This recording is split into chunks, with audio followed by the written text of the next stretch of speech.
నిన్నే చేసా నీ చుట్టూ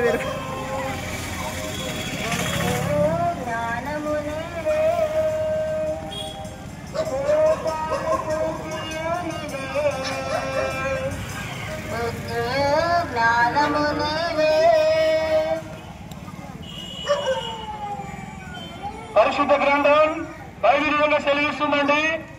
దేవుడు లోకమును ఎంతో ప్రేమించెను కాగా తన అద్వితీయ కుమారుని యందు అనగా ప్రభువైన యేసుక్రీస్తునందు విశ్వాసముంచు ప్రతివాడును నశింపక నిత్య జీవము పొందినట్లు ఆయనను అనుగ్రహించెను. పరిశుద్ధ గ్రంథం బైబిలుగా సెలవిస్తుంది. పాపులను రక్షించుటకు క్రీస్తు యేసు లోకమునకు వచ్చిన వాక్యము నమ్మదగినదియు పూర్ణాంగీకారమునకు యోగ్యమై ఉన్నది. పరిశుద్ధ గ్రంథం బైబిల్ సెలవిస్తుంది. అందరూ పాపలు చేసి దేవుడి గురించి మహిమను పొందలేకపోతున్నారు.